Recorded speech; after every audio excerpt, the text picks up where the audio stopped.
Bismillahirrahmanirrahim. Alhamdulillahi rabbil alamin. Wassalatu wassalamu ala asrafil anbiya'i wal mursalin wa ala alihi wa sahbihi ajma'in, amma ba'du. Adik-adikku mahasantri Mahat Al-Jami'ah IAIN Tulungagung dimanapun berada, alhamdulillah kita bisa bertemu lagi untuk melanjutkan kajian kitab Akhlaqul Banat. Pada hari ini kita akan membahas bab yang ketiga, yaitu Adabul Muhadatsah atau tata krama berbicara. Mari kita mulai dengan membaca Al-Fatihah.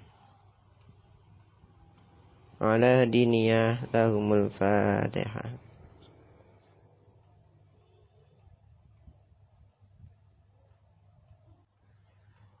Bismillahirrahmanirrahim.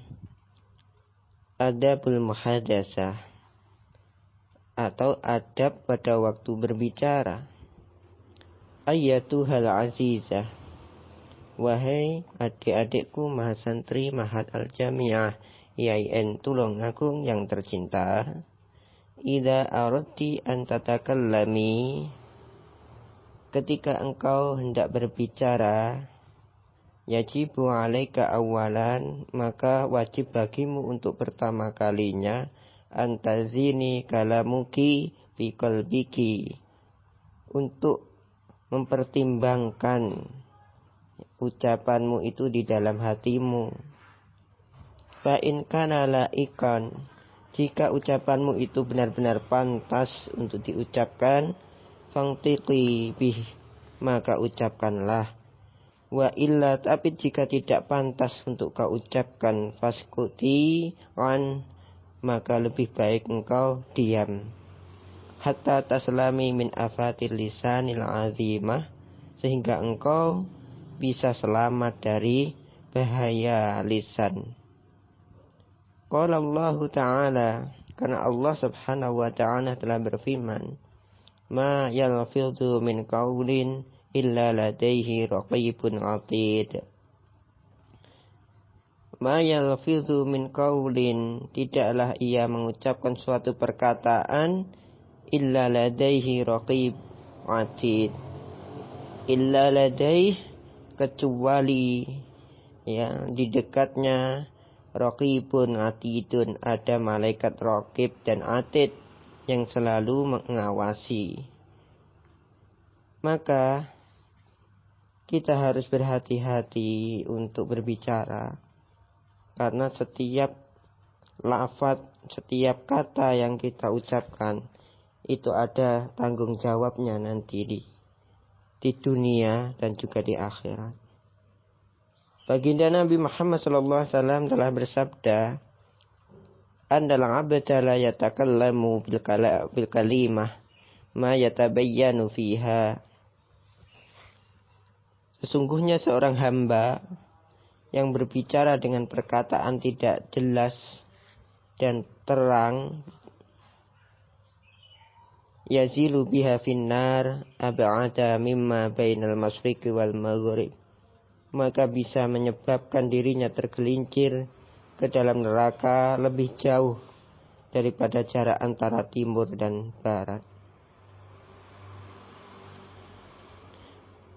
Di dalam hadis lainnya juga disebutkan al-bala'u muwakkalun bil mantaqi, bahwasanya ujian itu bisa disebabkan oleh ucapan.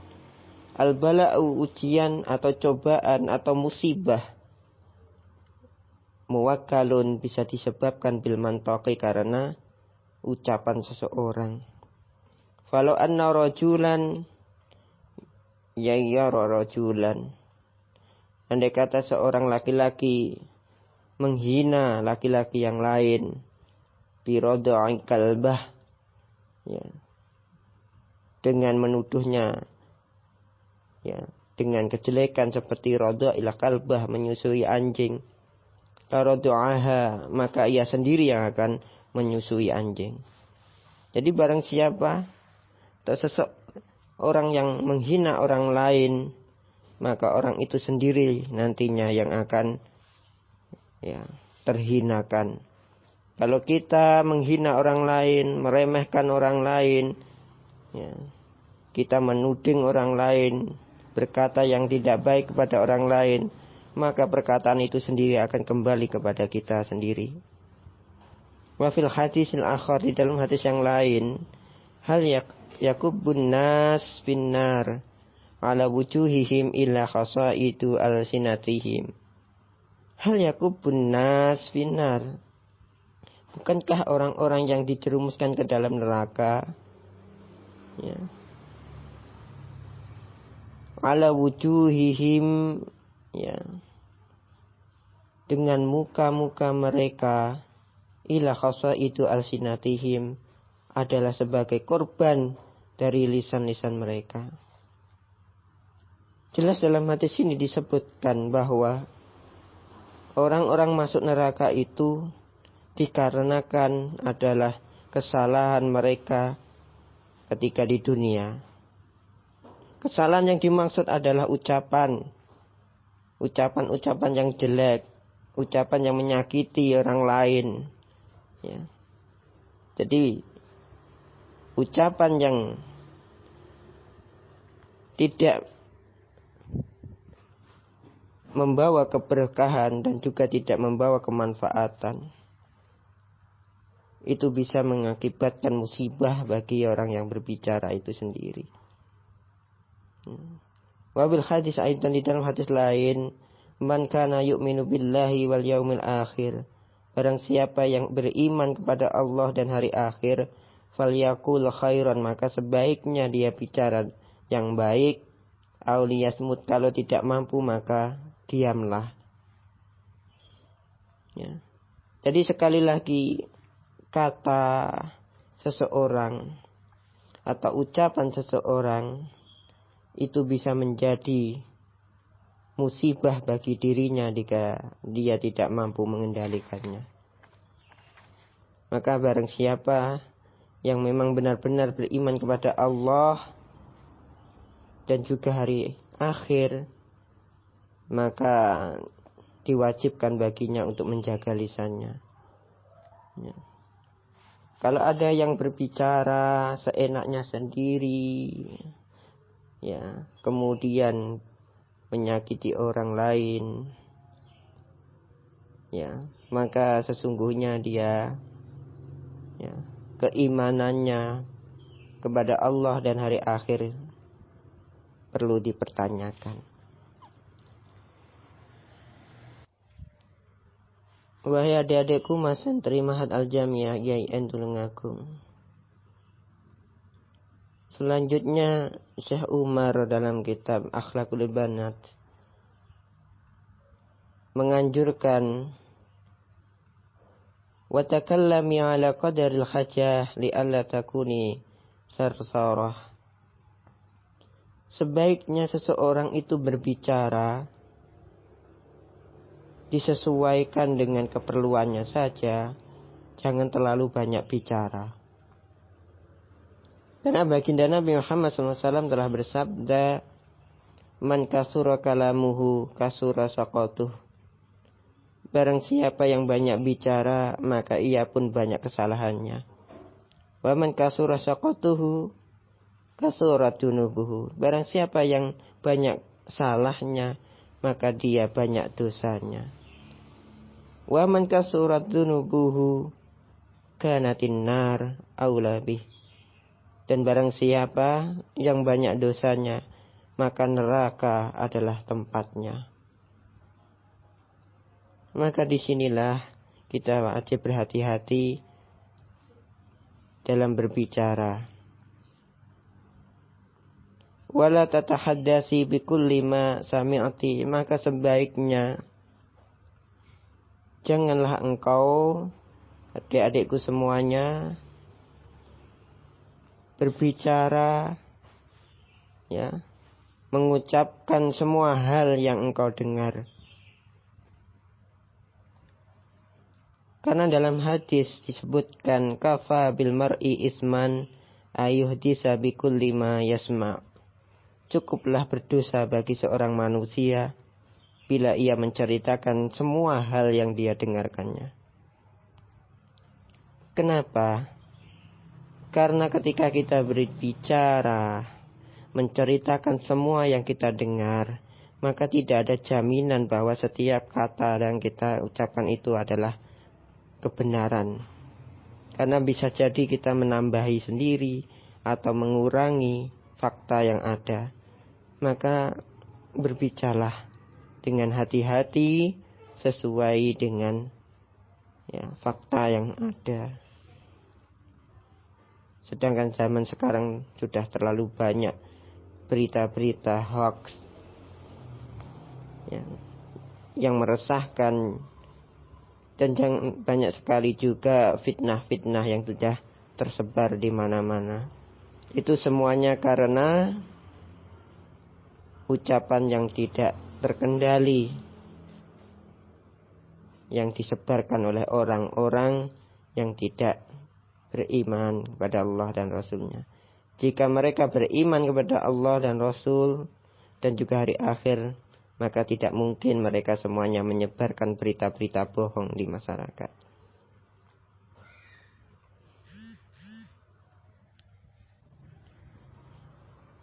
Untuk pesan selanjutnya, wa takallami bima yunasibul maqam. Berbicara sesuai dengan makom atau situasi keadaanmu. Fala ta'ti bi mudhahikat waqtal khuzun.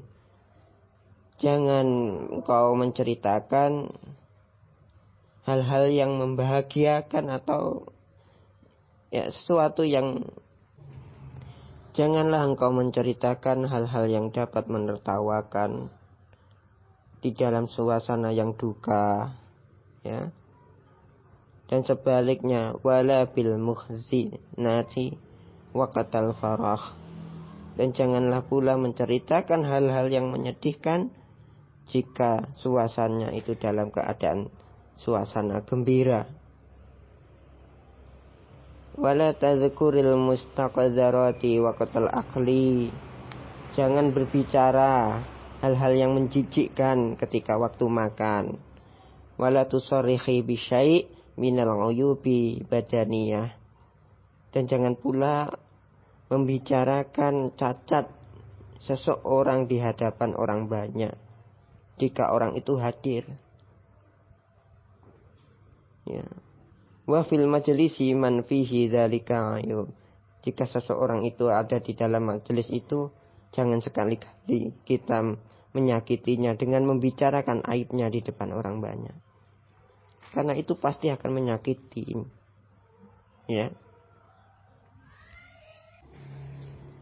Untuk selanjutnya, pesan ketiga yaitu wa idza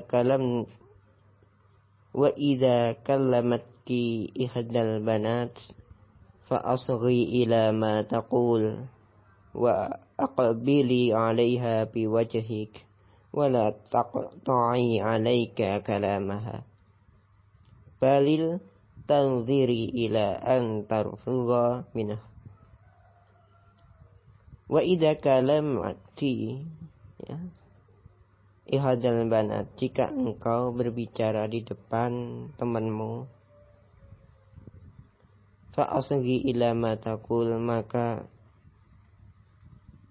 dengarkanlah dengan baik-baik apa yang dia ucapkan.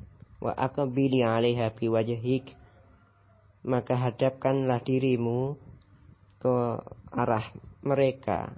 Jangan ketika kita diajak bicara kita kemudian memalingkan muka atau menghadap ke arah lain. Wala taqta'i 'alaiha kalamaha, dan jangan kau tergesa-gesa memutuskan bicaranya atau memotong pembicaraannya. Baling tanziri ila an tafrugha min, tetapi dengarkan dengan baik sampai ia selesai berbicara. Ini yang seringkali terjadi ketika seseorang berkomunikasi, dan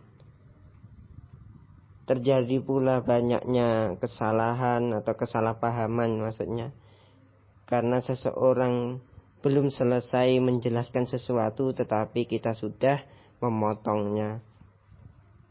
Maka dengarkan dengan baik apa yang disampaikan. Kalaupun kita belum jelas, tidak paham dengan apa yang disampaikan itu, maka tanyakan. Ya, jangan tergesa-gesa menyimpulkan apa yang dia katakan.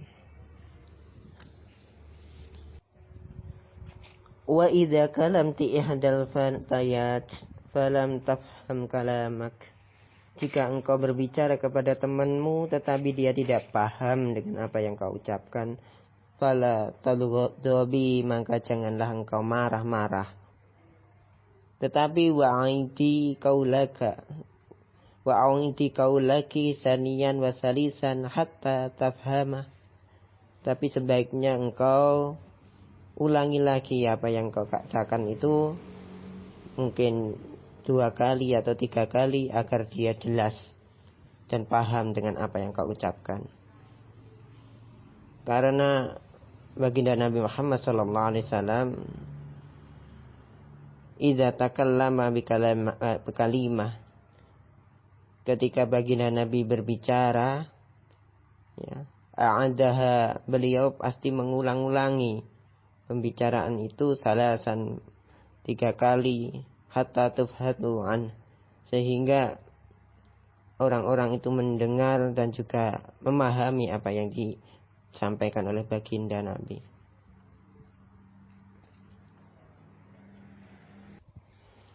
Selanjutnya, wa idza ta'ati imra'atan fala siyama ustadzatika. Saya ulangi. Wa idza ta'atki imra'atun wala siyama ustadzatuki au ummuki au abuki fa'ajibiha halan biqauliki labaik. Jika ada yang memanggilmu, baik itu gurumu ataupun orang tuamu atau temanmu, maka segeralah menjawabnya labaik, labaik, atau dalam bahasa yang engkau pahami, ya.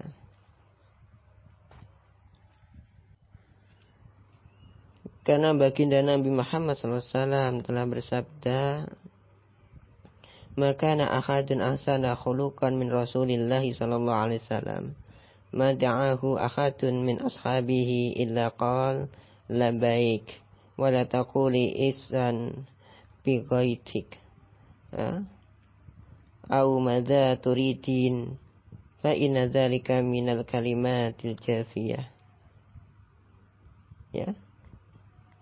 Salah satu akhlak yang baik ketika kita dipanggil, kita segera menjawabnya iya, dalam, atau bahasa-bahasa lain, ya, sesuai dengan tradisi atau budayanya masing-masing.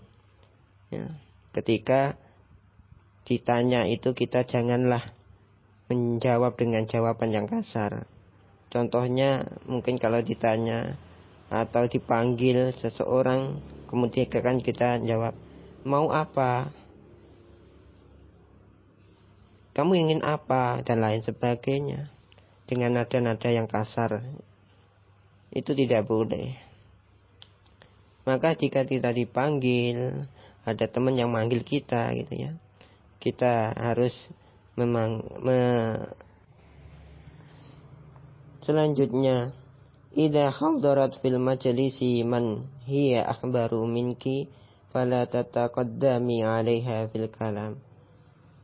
Jika seseorang hadir di majelis dan orang itu lebih tua daripada kamu, maka sebaiknya janganlah engkau mendahului apa yang dia sampaikan. Karena pada waktu baginda Nabi Muhammad SAW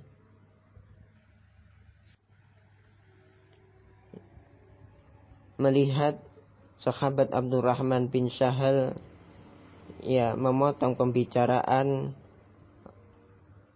orang-orang yang lebih tua darinya, baginda Nabi Muhammad SAW menegurnya dengan berkata, diamlah, engkau masih belum dewasa. Berarti dalam hal ini jika kita ingin menyampaikan pendapat dan jika kita berada di suatu majelis di mana di situ banyak orang-orang yang lebih tua daripada kita, maka kita dahulukan mereka dulu, orang-orang yang lebih tua dari kita untuk berbicara. Jika kita diberikan kesempatan untuk bicara, maka kita sampaikan pendapat kita. Dalam hadis disebutkan ma'akharama syabun syaikhan. Di sini illa qayyadallahu lahu man yukrimuhu 'inda sinihi.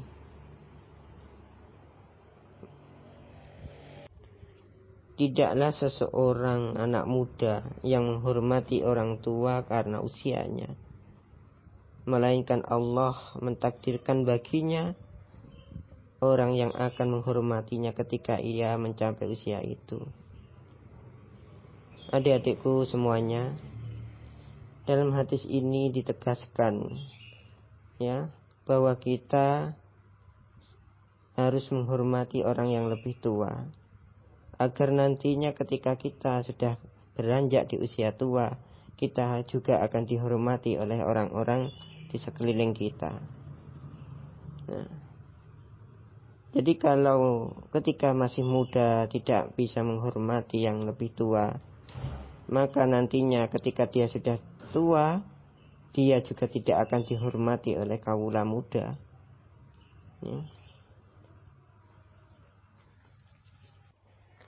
Maka sekali lagi, berhati-hatilah untuk berbicara. Berbicaralah dengan akhlakul karimah kepada siapapun, terutama kepada orang yang lebih tua darimu, agar engkau bisa selamat di dunia dan juga di akhirat. Mungkin untuk hari ini cukup sekian yang bisa saya sampaikan. Kita lanjutkan esok hari. Mohon maaf atas segala kesalahan. Wallahu muwaffiq ila aqwamit thariq. Assalamualaikum warahmatullahi wabarakatuh.